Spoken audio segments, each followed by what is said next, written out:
Today will discuss Mycobacterium tuberculosis. आज के video में हम पढ़ेंगे Mycobacterium tuberculosis. Mycobacterium tuberculosis is the organism who is responsible for causing disease tuberculosis, जो आपने अपने डे टू डे लाइफ में बहुत बार सुना होगा। टीबी बेसिकली एक डिजीज़ का नाम है which is caused by an organism whose name is mycobacterium tuberculosis. ये ऑर्गेनिज्म जो होता है students, it is acid fast. Acid fast आप सबको पता होगी, जो मैंने आपको ज़ाडन स्टेनिंग दिखाया और उसमें दिखाया कि आप सल्फ्यूरिक एसिड का इस्तेमाल करते हैं, इसीलिए इस ऑर्गेनिज्म को एसिड फास्ट ऑर्गेनिज्म कहते हैं। And it generally occur singly. जब भी मैंने उस दिन भी आपको कहा सिंगली दिखाई देते हैं आपको, single bacilli, the generally occur singly. मगर इनमें एक चीज़ होता है, स्मॉल क्लम्प्स यम ऑकर करा इन क्लम्प्स का मतलब होता है दोगुल करित। ये जहाँ जब हम अगर आप सैंपल ले रहे हैं स्पूटम, तो आप क्या देखते हैं, वो एकदम एक बॉल जैसा होता है, स्टिकी बॉल जैसा होता है। तो generally it occurs in clumps. इसीलिए जब भी मैंने आपको स्टेनिंग के बारे में बताया तो मैंने बोला स्मज कीजिए सैंपल को, because smudging will help the bacteria to separate and separate bacteria takes the dye properly. ये जो सेपरेटेड बैक्टीरिया होते हैं ये डाई को बहुत प्रॉपरली ले सकते हैं। ये ऑर्गेनिज्म जो है students, it is non motile मतलब हो कि एमिशन फ्लैजिला के it remains stick towards one place, ये एक ही जगह पे स्टक रहता है। और ये नॉन कैप्सुलेटेड भी होता है, इसके पास कैप्सूल भी नहीं होता है। So neither it possesses flagella nor it possesses the capsule. इसमें जो ये एसिड फास्टनेस है, इट इज़ बिकॉज, ये क्यों है acid fast, because of the presence of mycolic acid layer. इसका जो सेल वॉल होता है, जैसे बाकी बैक्टीरिया में आपने देखा होगा सेल वॉल पेप्टिडोग्लाइकेन लेयर का बना होता है, नैक, यहाँ पर जो होता है ये tuberculosis bacteria, it possesses a special content which is basically, जब हम उसको केमिकली देखते हैं, दैट आर फैटी एसिड। और वो फैटी एसिड कौन होते हैं, mycolic acids. They are extremely very hard and they do not get stain by gram staining. इसीलिए इनके लिए एक अलग स्टेनिंग टेक्निक होती है जिसे हम कहते हैं ज़ाडन स्टेनिंग, या आप इसको एसिड फास्ट स्टेनिंग भी कहते हैं, या आप इसको हॉट स्टेनिंग कहते हैं। These all are the name of same type of staining. कभी कभी आपको वाइवा में पूछा जाता है आप क्यों नहीं माइकोबैक्टीरियम ट्यूबरक्लोसिस को ग्राम स्टेनिंग से स्टेन कर सकते हैं। वो इसलिए क्योंकि इसके पास एक लेयर होता है फैटी एसिड्स का, माइकोलिक एसिड लेयर, जिसकी वजह से ये ग्राम स्टेन से स्टेन नहीं होता है। ठीक है student, I hope this much is clear. जब आप इसको कल्टिवेट कराना चाहते हैं लैब के अंदर, आपको सिंपल मीडिया की ज़रूरत नहीं पड़ती है, आपको इसके लिए एक स्पेशल मीडिया की ज़रूरत होती है जिसे हम कहते हैं LJ मीडिया। मैं क्लास में भी आपको बता चुकी हूँ, लोवेस्टन जेनसन मीडिया, ये दो साइंटिस्ट थे जिन्होंने सबसे पहले ये मीडिया डिवाइस किया, इसीलिए उनके ऑनर में इस मीडिया को लोवेस्टन जेनसन मीडिया कहते हैं। और आपको ट्यूबरक्लोसिस को ग्रो कराने के लिए इसी स्पेशल मीडिया की ज़रूरत पड़ती है। बाकी जितने भी मीडिया आपके पास अवेलेबल है उस पर आपका बैक्टीरिया ग्रो नहीं होता है।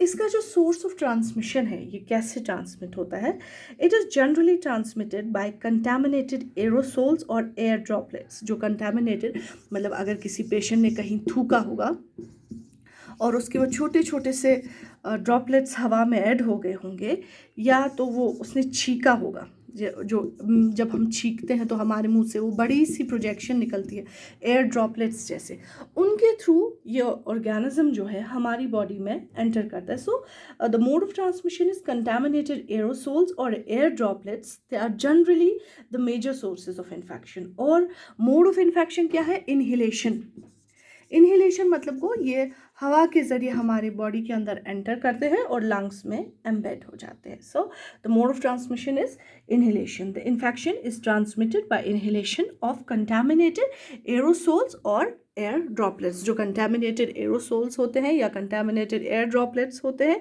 वो जब इनहेल होते हैं उनकी वजह से ये इन्फेक्शन होता है। जो इसकी पैथोजेनिसिटी होती है, मतलब अंदर आने के बाद ये क्या करता है स्टूडेंट्स, ये यूजुअली स्प्रेड होता है from one individual to another by inhalation, जो मैं पहले भी बता चुकी हूँ। इनहेलेशन के बाद ये पैथोजेनिक बैसिलाई जो होता है, it reaches the alveoli of lungs. इसकी पैथोजेनिसिटी जो है वो वहाँ से शुरू हो जाती है। The pathogenicity of the tuberculosis organism starts as soon as the organism gets inhalated and embedded in the alveoli of the lungs. जब वहाँ पर ये embed हो जाता है और उसके बाद जो ये ट्यूबरक्लोसिस का प्रोग्रेशन है ये 3 हिस्सों में डिवाइड होता है. First type of tuberculosis is called as primary tuberculosis. Primary tuberculosis is the initial infection. ये इंसानस गोडनिच लट ये infection गच्छे या गोडनेथ का साइन सिम्टम शुरू गसनस that type is called as initial infection. ये usually in bacilli की वजह से होता है and this type of infection is common in young children. Young children में आप generally देखोगे ये infection पाया जाता है. इसमें होता क्या है, जो ये bacilli है इसको macrophages engulf कर लेते हैं. ठीक है students, the bacilli is engulfed by the macrophages. यम मैक्रोफेजेस एल्वियोलाइस मज आसान छ यम छ एमिस एनगल्फ करन मगर गछान क्या छ, the bacilli multiplies in the macrophages. होता क्या है, ये जो आपके मैक्रोफेजेस होते हैं, मैक्रोफेजेस के अंदर inside the macrophages the bacteria starts to divide. ठीक है जी, मेरी बात समझ रहे. The bacilli multiplies in the macrophages and causes tuberculous pneumonia.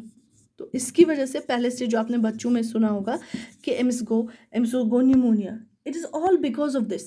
Initially आसान ट्यूबरक्लोसिस ये लंग्सन में वातान छू वहाँ पर इसको मैक्रोफेजेस एनगल्फ कर लेते हैं मगर ये क्या करता है, it does not gets killed. ये मरता नहीं है फैगोसाइटोसिस से. ये इवन मैक्रोफेजेस अंदर करान मल्टीप्लाई और अपनी अर्ली सिम्टम्स जो होती है इसके निमोनिया वो पेशेंट को शुरू हो जाता है. यूजुअली ये लोअर लोब और अपर और lower part of the upper lobe, जो आपका लोअर लोब होता है स्टूडेंट्स, लोअर लोब को अफेक्ट करता है और जो अपर पार्ट होता है, upper part of the upper lobe,